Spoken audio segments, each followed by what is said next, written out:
की तुमच्याकडे जो बायंगीचा कॉन्सेप्ट आहे, आमच्याकडे त्याला पित्र बोलतात. म्हणजे एखादी असा सोल तुम्हाला विकत घेता येतो जो तुम्हाला प्रॉस्पेरिटी देईल किंवा तुमच्या फ्रुटफुलनेससाठी तुम्ही त्याला विकत घेऊन दुसऱ्या लोकांना त्रास देण्यासाठी घेऊ शकता. या कथा मनोरंजनासाठी आहे. काही लोकांचे अनुभव व काही पूर्णपणे काल्पनिक असू शकतात. त्यामुळे कृपया यांना मनोरंजन म्हणून घ्या. या कथा आपल्या संस्कृतीचा एक भाग आहे. अगदी लहानपणी आजी आजोबांनी सांगितलेल्या गुड गोष्टींसारख्या. आमचा हेतू कोणत्याही प्रकारच्या अंधश्रद्धा किंवा भीती निर्माण करणे नाही.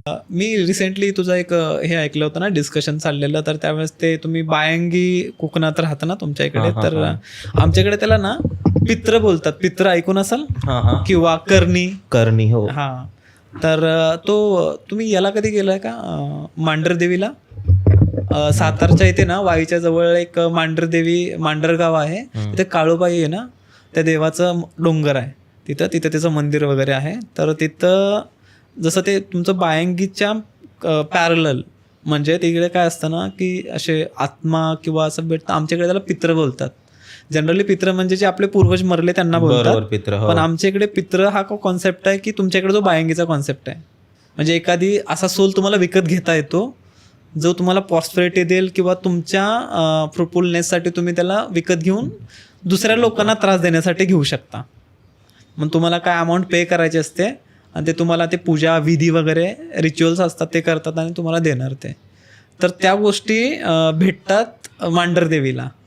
इवन ते देवाचं ठिकाण आहे मांढरदेवीचं. तिथं जर तू गेला ना तर तिथं झाडं अशी, तर त्या झाडांवरती खिळे, लिंबू, बाहुली, त्याच्यामध्ये टाचण्या लावलेल्या, बापरे, काळ्या बाहुल्या, त्याच्यामध्ये टाचण्या लावलेल्या. सपोज मला तुझं काहीतरी करायचं आहे तुझ्याबद्दल, तर मी काय करणार, तुझा फोटो घेणार, त्या बाहुली घेणार. म्हणजे मी असं बघितलंय, आय डोंट नो काय रिच्युअल असतं, बट जे मला दिसलं, किती खोटं ते पण आपल्याला माहित नाही, पण तिथे एक्झिस्ट करतात ते. आणि असं पण नाही की एक आहे, म्हणजे ते झाड बघितल्यानंतर तुला त्याची साल नाही दिसणार, म्हणजे पूर्ण आहेत ना. हा, म्हणजे खिळे मारलेत असे. बाहुली घेणार, त्याला टाचण्या, लिंबू, तुझा फोटो डोळ्यात वगैरे अशा टाचण्या लावणार. आणि म्हणजे लिटरली ते तुला करतात आहे असं. ती बाहुली आहे ती ज्याला करायचं ना त्याचं रिप्रेझेंटेशन आहे, त्याचं सिम्बॉलिक.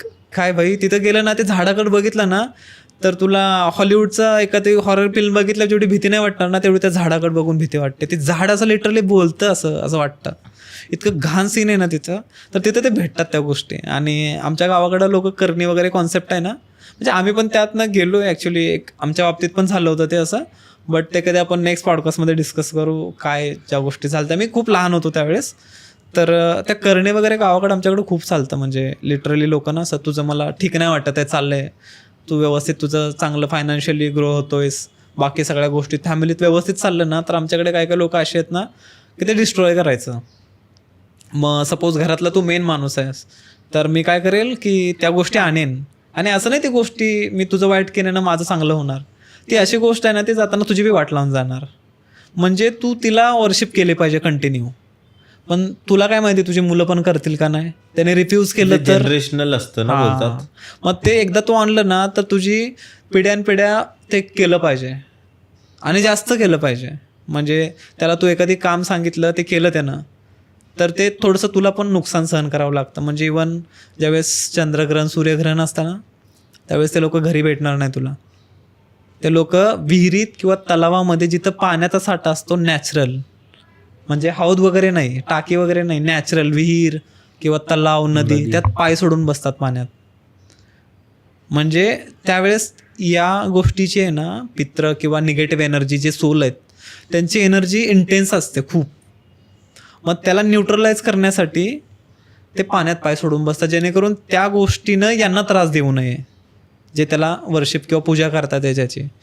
तर ते लोक बोलतात की, म्हणजे मी एक्झॅक्टली बघितलं नाही, बट माझ्या घरचे वगैरे सांगतात ना की आजी आजोबांनी सांगितलेल्या गोष्टी आहेत की त्यांनी बघितलेत अशा गोष्टी की समोरासमोर घरातला एखादा मेन माणूस आहे ना, तर ते त्या गोष्टीला, मेन माणसाला पकडतात आणि सपोज त्याची वाट लावायला चालू करतात. मग घरात भांडणं व्हायला चालू होणार, तुमच्या घरामध्ये हेल्थ खराब व्हायला चालू होणार, फायनान्शियल लॉसेस होणार, गाडी वगैरे असेल तर ॲक्सिडेंट वगैरे अशा गोष्टी खूप फेस करायला लागतात. मग त्याच्यामुळं काय होतं की पुढच्याची वाट लागते. आणि आता तू वैतागतो शेवटी, तुझं खूप मोठा झालास, तू मॅनिप्युलेट पण करू शकतो त्या गोष्टीनं दुसऱ्याचं माइंड. म्हणजे तुला सायकोलॉजिकली ते इल बनवतं.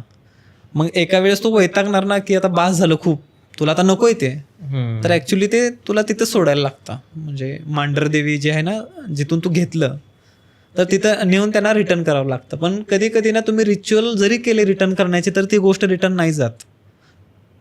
ती कुठल्या ना कुठल्या वस्तूसोबत कनेक्ट राहते तुमच्या घरातल्या. तिला एखादी गोष्ट आवडले, सपोज तुमच्या घरातली एखादी गोष्ट अशी आहे की ती त्या सोलला किंवा त्या पित्राला आवडली, तर ती त्या गोष्टीमध्ये राहणार त्याचा प्रेझेन्स. इव्हन तुम्ही त्याचं रिच्युअल करून तुम्ही त्याला रिटर्न सोडून आलाय. मग आपल्याला कसं कळणार ना? तर मग ते देवऋषी वगैरे लोक असतात ना, जे लोक याचा रिच्युअल करून त्यांना देतात विकत. मग प्राइज आहेत त्याच्या, म्हणजे तुला किती इंटेन्स पाहिजे. बापरे.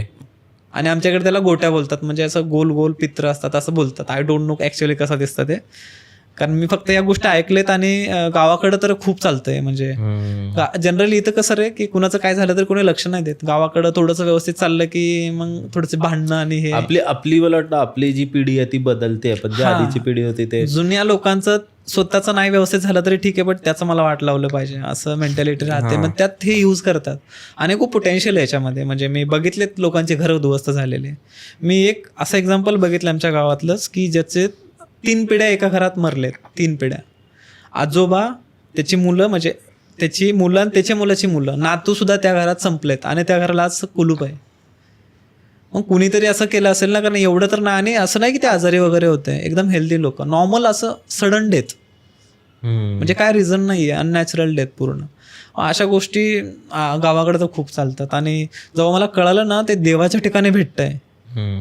आणि सपोज एखाद्याला असं कोणी करणी वगैरे केली असेल की त्याला समजलं, त्यानं बघितलं कुठं आणि समजलं की अच्छा त्याला करणी आहे, तर तो देवाकडे जातो ना तिथे मांढर देवीला. तर तेच लोक म्हणजे ते थोडक्यात ना असे बिझनेसमॅन टाईप आहेत की अच्छा ठीक आहे, तुला पाहिजे तर तुला विकत पण देणार, आणि तुझं घालवायचं आहे तुझ्या पाठीचं, तर तुझ्याकडून पैसे घेऊन विधी वगैरे करून तुझ्या मागचं ते घालवणार पण. बापरे. त्यांना जी गोष्ट गोष्ट त्रास कमी करायचा आहे की त्याची पण तुला वाट लावायची, म्हणजे तीच गोष्ट ते सोल कोणाचाच नाहीये ना, तुझा आहे ना जो करणाऱ्याचा आहे. त्याचं फक्त असं की तू त्याला वर्शिप करतोय तर ते तुझा झाला, पण त्यानं अशा काहीतरी विधी केला रिच्युअल, त्यानं तो रिटर्न माझ्यावरती येऊ शकतो. मला असं वाटतं की बाई ह्याच्यात आपला ऑरा एकदम स्ट्रॉंग असणं खूप गरजेचं आहे ना. म्हणजे आपण आपल्या देवाला पूजणं, जो आपला कुलदैवत कारण बघ आहे. तू दुसऱ्या गोष्टीला पूजत नसशील तर ते बोलतं की ठीक आहे तू माझी पूजा करतोय ना, तर तू दुसऱ्याची नाही करायची. जो माणूस त्याची पूजा करतो ना तो देवपूजा नाही करू शकत. म्हणजे तुम्ही ॲट अ टाइम त्याला पण आणि देवाला पण वर्शिप नाही करू शकत. ते तुम्हाला लय त्रास होतो त्याचा. म्हणजे त्याचं असं आहे की तू फक्त मला आणलंय ना तर माझी पूजा फक्त करायची, मीच तुझ्यासाठी सुप्रीम आहे. मग मी तुला एवढं देतोय ना तर मग मी तुझ्यासाठी इम्पॉर्टंट आहे असं राहतं. आणि कसं होतं रे की ज्यावेळेस या गोष्टी होतात ना, घराची पूर्ण वाट लागून जाते. आणि आपल्याला हे समजतं कधी पाक एंडिंगला. आपण कसं वाटतं की अच्छा आजारी पडला नॉर्मल, अच्छा ठीक आहे ह्या गोष्टीमुळे माझं हे नुकसान झालं, आपण तिथं लक्षात नाही येत. तुला काही दिसत पण नाही त्याच्यामध्ये, काहीच दिसणार नाही तुला. या गोष्टी फक्त त्याचे इफेक्ट दिसतात, असा विषय आहे. त्यामुळे असं करणी वगैरे ह्या कॉन्सेप्ट ना गावाकडं खूप चालतो आणि अजून पण चालतो. म्हणजे आता सध्या एवढं टेक्नॉलॉजी या गोष्टी आहेत, पण त्या गोष्टी स्टील आहेत आणि वर्क करतात त्या गोष्टी. म्हणजे मी बघितलेत ना त्याची इफेक्ट. असे सांगतात ना लोक गावाकडं की त्यानं त्याला केलेलं, त्याच्याकडे गोट्या आहेत बोलतात आमच्या गावाकडं, म्हणजे त्याच्याकडे पित्र आहेत. कारण बायंगीचं पण बऱ्यापैकी असंच राहतं, सेम आय थिंक. बरोबर. फक्त आमच्या इकडे ते लोक त्याला पित्र बोलतात, असं करणी वगैरे अशा खूप गोष्टी आहेत ना. आपल्या इथे अशा बऱ्याच गोष्टी आहेत भाई, ते किती खऱ्या आहेत किती खोट्या आहेत ते आपल्याला माहिती नाही. आता कसं याला प्रूफ नाही रे, प्रूफ नाही आहे. आणि काय माहित, मे बी अंधश्रद्धाही असू शकते किंवा नसूही शकतं, आपल्याला माहिती नाही. हो, सायकोलॉजिकल असेल किंवा बोलतात ना तुझं वाईट झालं मग ह्यानीच केलंय. ते खूप ढोंगी पण खूप असतात. आपल्याला असं वाटतं ना की लॉजिकली की अच्छा याला माझं बरं नाही वाटतं तर यानं काहीतरी केलं असेल. पण मला वाटतं मे बी जर अशा गोष्टी असतील, आणि डिनाय पण नाही करू शकत ना आपण या गोष्टी रे, कारण कधी कधी त्याचा प्रेझेन्स किंवा त्या गोष्टी सायन्स एक्सप्लेन पण नाही करू शकत आहे ना काही गोष्टी. बरोबर. तर त्यावेळेस ना मला वाटतं एक याला ऑप्शन असा की आपण जसं तू बोलला की आपण आपला ऑरा स्ट्रॉंग ठेवायला पाहिजे, तर मला वाटतं त्याच्याबरोबर ना थोडंसं आपलं माइंड शांत ठेवलं ना, कारण ह्या गोष्टी त्यालाच हिट करतात जो माणूस सडनली निर्णय घेतो ना रागात कशाचा, ज्याला राग खूप येतो, खूप निगेटिव्ह इमोशन आहे राग, अँगर. आणि ही गोष्टी ना त्याच माणसाकडनं ते सगळं घडवून आणतात घरात पण. जो घरातला चिडचिडा माणूस ज्याचे इमोशन्स कंट्रोलमध्ये नाहीत अशाच माणसाला हिट करतं पहिलं, कारण घरातल्या अशांतता ठेवण्यासाठी तोच माणूस रिस्पॉन्सिबल असतो. ते पहिलं त्याच्या माइंडवरती हिट करतं. ते सडनली असं फिजिकली जाऊन कोणाला काही करत नाही, कारण त्याचा एक डिसिजन चुकीचा ठरला घरात वाद चालू होतात. सो ती गोष्ट त्यालाच करतं. जर तुम्ही मला वाटतं शांत डोक्यानं निर्णय घेतला तर तुमचा ऑरा थोडासा स्ट्रॉंग बनतो. सो तुम्हाला ते तेवढे इफेक्टिव्हली नाही करणार ॲज कम्पेअर टू नाही का अँगर इश्यू आला कोण असेल तर. सो ते एक पॉझिटिव्ह गोष्ट आहे. पूर्ण पॉडकास्ट बघण्यासाठी बायोमधल्या लिंकवर क्लिक करा किंवा युट्यूबवर बंकस पॉडकास्ट सर्च करा.